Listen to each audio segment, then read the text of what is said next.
Selamat pagi Bapak Ibu Saudara yang diberkati oleh Tuhan. Salam, berjumpa kembali melalui renungan harian pada hari ini, Rabu 6 Januari 2021, dari Matius pasal 2 ayat 1 sampai dengan yang ke-12, dengan perikop orang-orang Majus dari timur.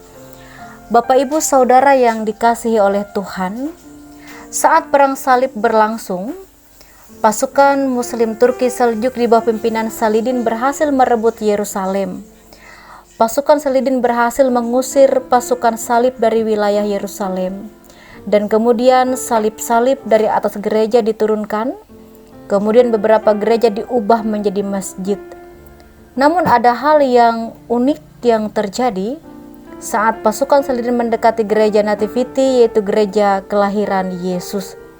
Bapak Ibu Saudara yang diberkati oleh Tuhan, tentara Muslim yang sebagian besar orang-orang Turki tidak berani memasuki gedung tersebut karena di dalamnya terdapat lukisan 3 orang berpakaian bangsawan tradisional Turki sujud menghadap bayi Yesus.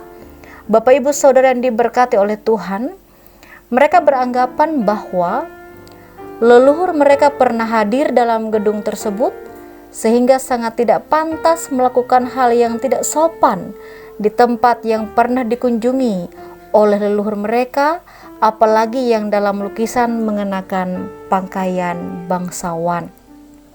Bapak Ibu Saudara yang diberkati oleh Tuhan, sekilas dapat kita ketahui bahwa dalam Alkitab digambarkan bahwa orang Majus dari timur datang menghadap anak-anak Yesus serta membawa hadiah penghormatan berupa emas, kemenyan, dan mur.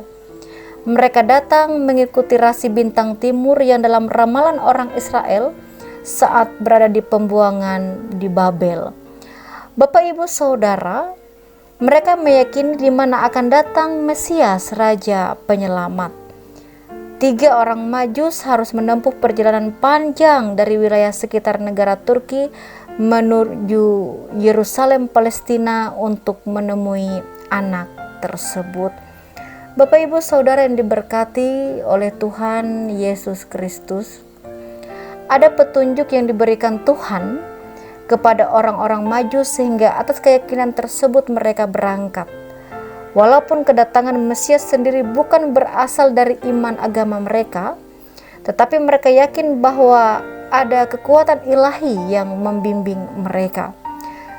Bapak Ibu Saudara yang dikasihi oleh Tuhan, ketika kita kembali ke dalam kehidupan kita, sejauh mana dalam kehidupan ini kita merasakan bahwa ada bimbingan ilahi yang menuntun kita kepada hal-hal yang baik dalam hidup ini. Tidak kurang petunjuk yang kita dapatkan dari dalam kitab suci, dari khotbah pendeta, dan dari banyak macam hal baik dalam kehidupan ini. Kadang petunjuk tersebut kita abaikan karena rasa egois kita yang menganggap kita manusia yang bisa saja hidup tanpa petunjuk dari Allah. Bapak Ibu Saudara yang diberkati oleh Tuhan, mungkin kembali kita juga dapat merenungkan apa petunjuk dari Allah yang kita abaikan selama ini karena kita begitu mementingkan keinginan kita secara manusia.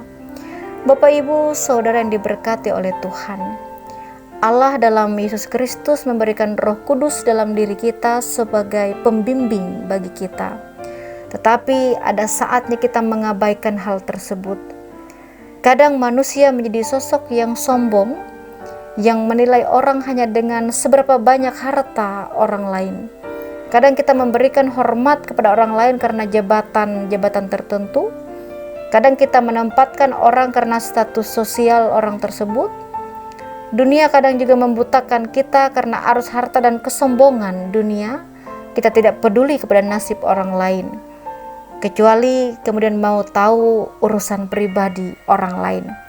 Atau bahkan kita bahagia melihat orang lain mengalami kegagalan dan kejatuhan. Bapak Ibu Saudara, mari kembali pada Alkitab. Mari belajar sejenak dari orang Majus yang menyongsong petunjuk ilahi menembus bahaya dan ganasnya alam Timur Tengah untuk bertemu berkat Tuhan, bukan memandang harta. Toh anak-anak Yesus adalah anak sederhana yang lahir di kandang domba, bukan sebagai anak kaisar yang bergelimpangan harta. Tuhan membimbing kita, Tuhan menuntun dan memberkati kehidupan kita. Selamat pagi, selamat beraktivitas, Tuhan menyertai.